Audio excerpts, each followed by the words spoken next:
बेटे और एक बेटी थी। बेटी की शादी हो चुकी थी। जब भी उसके बेटे की शादी होती, फेरों के समय एक नाग आता और उसके बेटे को डस लेता था। बेटा वही ख़त्म हो जाता और बहू विधवा। इस तरह उसके 6 बेटे मर गए। 7वें की शादी होनी बाकी थी। इस तरह अपने बेटे के मर जाने के दुख से बुढ़िया रो रो के अंधी हो गई थी। भाई दूज आने को हुई तो भाई ने कहा कि मैं बहन से तिलक लगाने जाऊंगा। माँ ने कहा ठीक है।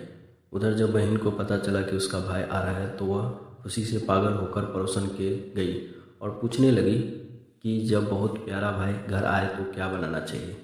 पड़ोसन उसकी खुशी को देखकर जल भून गई और कह दिया कि दूध से रसोई ले, घी में चावल पका। बहन ने ऐसा ही किया। उधर भाई जब बहन के घर जा रहा था तो उसे रास्ते में सांप मिला। सांप उसे डसने को हुआ। भाई बोला तुम मुझे क्यों डस रहे हो। सांप बोला मैं तुम्हारा काल हूँ और मुझे तुम्हें डसना है। भाई बोला मेरी बहन मेरा इंतज़ार कर रही है, मैं जब तिलक करा के वापस लौटूंगा तब तुम मुझे डस लेना। सांप ने कहा भला आज तक कोई अपनी मौत के लिए लौट के आया है जो तुम आओगे। भाई ने कहा अगर तुम्हें यकीन नहीं तो तू मेरे झोले में बैठ जा, जब मैं अपनी बहन के तिलक का लूँ तब तुम मुझे डस लेना। सांप ने ऐसा ही किया। भाई बहन के घर पहुंच गया। दोनों बड़े खुश हुए। भाई बोला बहन जल्दी से खाना दे, बड़ी भूख लगी है। बहन क्या करे, न तो दूध की रसोई सूखे न ही घी में चावल पके। भाई ने पूछा बहन इतनी देर क्यों लग रही है, तू क्या पका रही है। तब बहन ने बताया कि ऐसे क्या है। भाई बोला पगली कहीं घी में भी चावल पके हैं या दूध से कोई रसोई लिपे हैं। गोबर से रसोई लिपी, दूध में चावल पका। बहन ने ऐसा ही किया। खाना खा के भाई को बहुत जोर नींद आने लगी। इतने में बहन के बच्चे आ गए। बोले मामा मामा हमारे लिए क्या लाए हो। भाई बोला मैं तो कुछ नहीं लाया। बच्चों ने अब झोला ले लिया जिसमें सांप था। जैसे उसने खोला उसमें से हीरे का हार निकला। बहन ने कहा भैया तूने बताया नहीं कि तू मेरे लिए इतना सुंदर हार ले लाए हो। भाई बोला बहन मुझे पसंद है तो तू ले ले, मुझे हार क्या करना है। अगले दिन भाई बोला अब मुझे जाना है, मेरे लिए खाना रख दे। बहन ने उसके लिए लड्डू बना के एक डब्बे में रख दिया। भाई कुछ दूर जाकर थककर पेड़ के नीचे सो गया। उधर बहन के बच्चों को जब भूख लगी तो माँ से कहा खाना दे दो। माँ ने कहा खाना अभी बनने में देर है। तो बच्चे बोले कि मामा को जो रखा है वही दे दो। तो वह बोली कि लड्डू बनाने के लिए बजरा पिसा था, वही बचा पड़ा है, मैं चक्की में जाकर खा लो। बच्चों ने देखा कि चक्की में तो सांप की हड्डियां पड़ी है। यह बात माँ को आकर बताए तो वह बावड़ी सी हो गई। भाई के पीछे भागी। रास्ते भर लोगों से पूछती रही, किसी ने मेरा गेल बटोई देखा है, किसी ने मेरा बावड़ा सा भाई देखा है। तब एक ने बताया कि कोई लेटा तो है पेड़ के नीचे, देख ले। वही तो नहीं। भागी भागी पेड़ के नीचे पहुंची। अपने भाई को नींद से उठाया। भैया भैया कहीं तूने मेरे लड्डू तो नहीं खाया। भाई बोला ये ले ले ले तेरे लड्डू। नहीं मैंने नहीं, ले दे के लड्डू ही तो दिए थे। उसके भी पीछे पीछे आ गई। बहन बोली नहीं भाई तू झूठ बोल रहा है, जरूर तूने खाया है, अब तो मेरे तेरे साथ चलूँगी। भाई बोला तू ना मान रही है तो चल फिर। चलते चलते बहन को प्यास लगती है। वह भाई को कहती है कि मुझे पानी पीना है। भाई बोला अब मैं यहाँ से तेरे लिए पानी कहाँ से लाऊँ, देख दूर कहीं चील उड़ जा रही है, चली जा, वहाँ शायद तुझे पानी मिल जाए।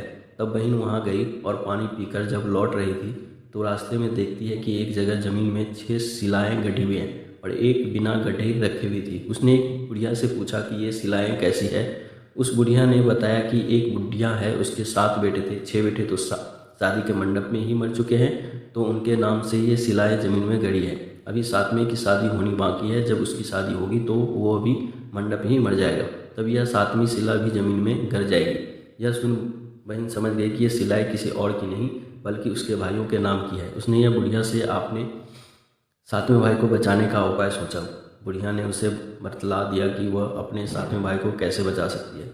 सब जानकर वह वहाँ से अपने बाल खुले करके पागलों की तरह अपने भाइयों को गाने देते हुए चली। भाई के पास आकर बोलने लगी तू तो जलेगा, कुटेगा, मरेगा। भाई उसके ऐसे व्यवहार को देख चौंक गया, पर उसने कुछ समझ में नहीं आया। उसी तरह दोनों भाई बहन माँ के घर पहुँच गए। थोड़े समय के बाद भाई के लिए सगाई आने लगी।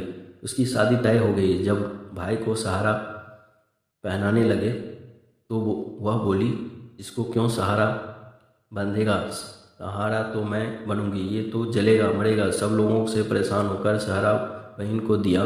बहन ने देखा उससे कंगली की जगह सांप का बच्चा था। बहन ने उसे निकाल के फेंक दिया। जब भाई घोड़ी चढ़ने लगा तो बहन भी बोली, ये घोड़ी पर क्यों चढ़ेगा? यह सुन घोड़ी पर तो मैं बैठाऊंगी, ये तो चलेगा मरेगा, इसकी लाश के चील कौवे खाएंगे। सब लोग बहुत परेशान हैं। सबने घोड़ी पर भी चढ़ने दिया। जब बारात चलने को हुई तब बहन बोली, ये क्या दरवाजे से निकलेगा? ये तो पीछे के रास्ते से जाएगा। दरवाजे तो मैं निकलूंगी। जब वह दरवाजे के नीचे जा रही थी तो दरवाज़ा अचानक गिरने लगा। बहन ने एक ईंट उठाकर अपनी चुन्नी में रख ली। दरवाज़ा वहीं वहीं रुक गया। सब लोगों को बड़ा अचंभा हुआ। रास्ते में एक जगह बारात रुकी तो भाई को पीपल के पेड़ के नीचे खड़ा कर दिया। बहन कहने लगी, क्या ये छाँव में खड़ा होगा? ये तो धूप में खड़ा होगा। पाँव में तो खड़ी होगी। जैसे ही वह पेड़ के नीचे खड़ी हुई, पेड़ गिरने लगा। बहन ने एक पत्ता तोड़कर अपनी चुन्नी में रख लिया। पेड़ वहीं वहीं रुक गया।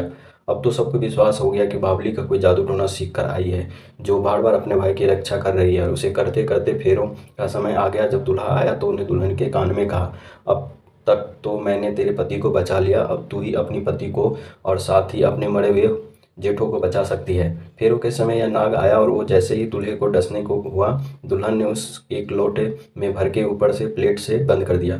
थोड़ी देर बाद नागिन लहर लहर करती आई। दुल्हन से बोली, तू मेरा पति छोड़। दुल्हन बोली, पहले तू मेरा पति छोड़। नागिन ने कहा, ठीक है, मैं तेरा पति छोड़ा। दुल्हन, ऐसे नहीं, पहले 3 बार बोल। नागिन ने 3 बार बोला। फिर बोली कि अब मेरे पति को छोड़। दुल्हन बोली, एक मेरे पति से क्या होगा? हंस बोल के, जेठ भी तो होना चाहिए, एक जेठ भी छोड़। नागिन ने जेठ के भी प्राण दे दिए। फिर दुल्हन ने कहा, एक जेठ से लड़ाई हो गई है तो एक और जेठ छोड़। वो फिर विदेश चला गया तो तीसरा जेठ भी छोड़। इस तरह एक एक करके दुल्हन ने अपने 6 जेठ जीवित करा लिए। उधर रो रो के बुढ़िया का बुरा हाल था कि अब तो मेरा 7वां बेटा भी बाकी बेटों की तरह मर जाएगा। गांव वालों ने उनसे बताया कि 7 बेटा बहुएं आ रही है। तो बुढ़िया बोली, अगर ये बात सच है तो मेरी आंखों की रोशनी वापस आ जाएगा और मेरे सीने की दूध दर बहने लगे। ऐसा ही हुआ। सारे बहू बेटों को देख वह बहुत खुश हुई और बोली, ये सब तो मेरे बावली का किया हुआ है। कहाँ है मेरी बेटी? सब बहन को ढूंढने लगे। देखा तो वह एक भूसे की कटोरी में सो रही थी। जब उसने पता चला कि उसका भाई सही सलामत है तो वह अपने घर को चली। उसके पीछे पीछे सारी लक्ष्मी भी जाने लगी। बुढ़िया ने कहा, बेटी पीछे मुड़ के देख, तू सारी लक्ष्मी ले जाएगी तो मेरे भाई भाभी क्या खाएंगे? तब बहन ने पीछे मुड़ के देखा और कहा, जो माँ ने अपने हाथों से दिया वह मेरे साथ चल, बाद बाकी भाई भाभी के पास रह। इस तरह बहन ने अपने भाइयों की रक्षा की। दोस्तों, वीडियो कैसी लगी कमेंट्स में ज़रूर बताएं। साथ ही वीडियो को लाइक शेयर ज़रूर करें। अगर चैनल पर नए हो तो चैनल को सब्सक्राइब जरूर